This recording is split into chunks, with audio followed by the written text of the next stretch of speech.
Hello again, homebrewers. Look at this. Yet another late Homebrew Wednesday. Unfortunately, the internet is broken. The internet people have busted a wire somewhere in Leicestershire. So that sucks. So there's no internet, hence why I haven't uploaded anything. So yeah, this week I've just been waiting for parts in the post, but a more interesting / radical development on the brewing front is, yes, a shed, which is nice. Strictly not 100% for my brewing. There's a rather large gas cylinder barbecue at the other end of the garden, just over there. And, you know, going to put it in here for the winter, so that does make things a little awkward in the winter.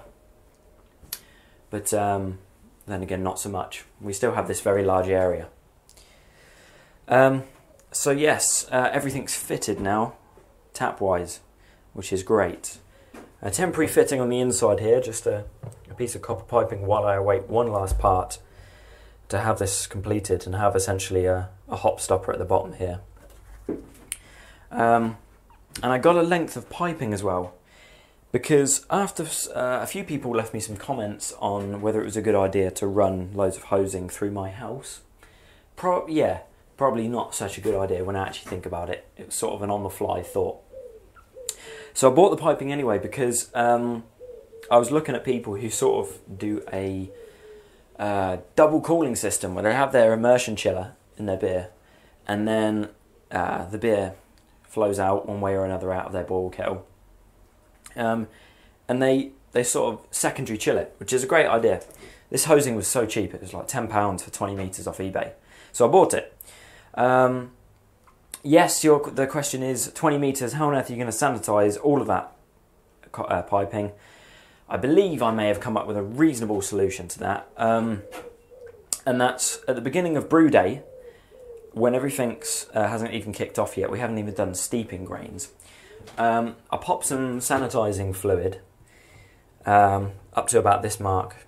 You can see my finger through the plastic there, which is sort of 2-3 litres. That's just enough to cover this copper hose and get some flow through here.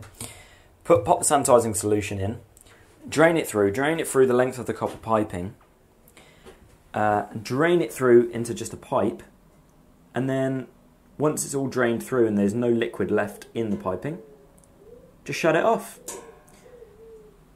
Shut it off so nothing can get into the pipe, no nasties. And then that's good to go for once we have immersion chilled it. Immersion chill it down in here like you've already seen previously. Once it's relatively cool, I'm going to have another bucket here filled with some really cold water. I'm going to coil up this hosing into that bucket. We're going to drain the beer through it, and then at the other end of the hose, we're going to let it out into the primary fermenter. So, that's been one of my biggest problems in my short life of brewing, is I've never been able to get it quite as cold as I would like in primary fermentation. And this system's alright because, you know, there's 20 metres here. Maybe with a little bit of gravity's assistance, this hose can take the beer outside, maybe to just to the door there or something. So that's that. I've done a leak test already on this hosing. It's all good. We're all watertight. Thank you again, everybody, for giving me your tips on all of this biz. That's it. Not much else to talk about. September the 10th or 9th, one of the two, I'm going to do a small brew, a stovetop brew, just because I really want to get one in. I'm dying to brew. So I'm thinking of doing the White House honey ale. It's just a honey ale, you know.